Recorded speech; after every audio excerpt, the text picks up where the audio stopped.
Percikan api, serangan udara Israel dan pembalasan Hizbullah. Ketegangan antara Israel dan Hizbullah meningkat pada tanggal serangan udara Israel. Pasukan Israel melancarkan serangan udara yang menargetkan posisi yang diduga milik Hizbullah di Lebanon Selatan. Israel mengklaim serangan ini merupakan tanggapan atas alasan serangan udara Israel bisa berupa tembakan roket, serangan lintas perbatasan dari Hizbullah. Serangan tersebut menandai peningkatan yang signifikan, menghancurkan periode ketenangan relatif di sepanjang perbatasan. Hizbullah, dalam tanggapan yang cepat dan kuat, meluncurkan rentetan roket ke wilayah Israel. Kelompok itu membingkai tindakannya sebagai pembalasan atas agresi Israel. Saling serang ini memicu kekhawatiran akan konflik yang lebih luas, menarik perhatian internasional ke wilayah yang bergejolak tersebut. Situasi dengan cepat menarik perhatian komunitas internasional. Perserikatan bangsa-bangsa dan berbagai negara menyerukan pengekangan dari kedua belah pihak. Terlepas dari seruan ini, situasi tetap sangat tegang. Saling serang awal ini menjadi panggung bagi siklus kekerasan dan pembalasan yang berbahaya.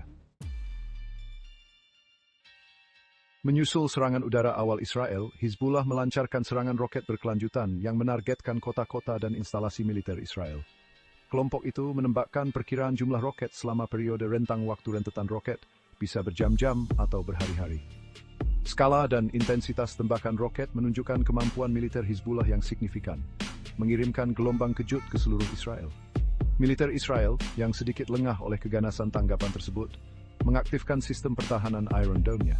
Sementara sistem tersebut berhasil mencegat banyak roket yang masuk, beberapa berhasil menembus, menghantam bangunan dan infrastruktur.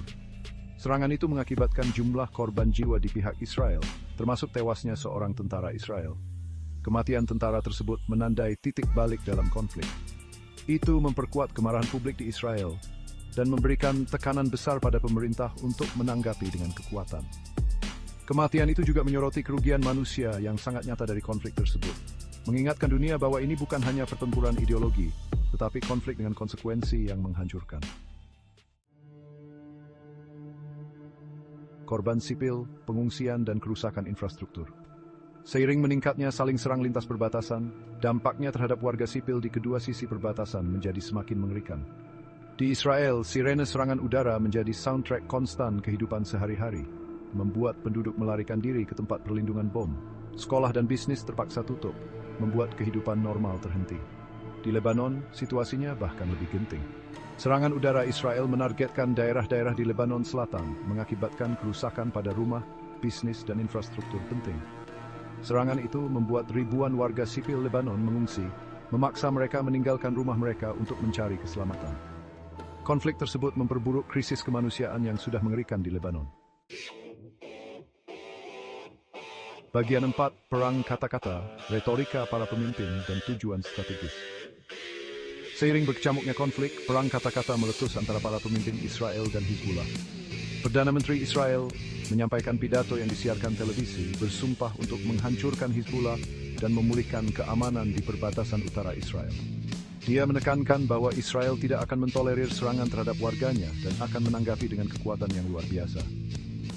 Pemimpin Hizbullah Hassan Nasrallah dalam pidato televisi yang berapi-api menyatakan bahwa Israel telah membangunkan raksasa yang sedang tidur dan bersumpah untuk terus melawan agresi Israel.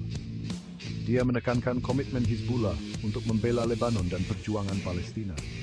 Nada menantang Nasrallah beresonansi dengan para pendukungnya yang semakin memilih konflik. Bagian 5, peran AS mediator atau mitra diam. Amerika Serikat, sekutu setia Israel, menghadapi seruan untuk turun tangan dan meredakan situasi. Namun tanggapan AS awalnya diredam. Pemerintahan Biden yang bergulat dengan berbagai krisis kebijakan luar negeri tampaknya ragu-ragu untuk terlibat langsung. Sebaliknya, AS berfokus pada diplomasi di balik layar, mendesak kedua belah pihak untuk menahan diri. Beberapa mengkritik AS atas apa yang dianggap sebagai kelambanan dengan alasan bahwa intervensi yang lebih kuat diperlukan untuk mencegah kebakaran yang lebih luas. Yang lain membela pendekatan AS, menekankan perlunya solusi yang dinegosiasikan daripada eskalasi militer lebih lanjut. Peran AS tetap menjadi bahan perdebatan sengit. Bagian 6, secercah harapan atau konflik yang berlarut-larut. Ketika konflik memasuki minggu kedua, ada tanda-tanda tentatif kemungkinan deeskalasi.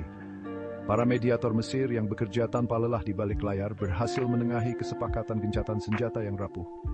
Gencatan senjata, meskipun lemah, menawarkan secercah harapan untuk penghentian permusuhan. Namun ketidakpercayaan dan permusuhan yang mengakar antara Israel dan Hizbullah tetap ada. Masalah mendasar yang memicu konflik tetap tidak terselesaikan.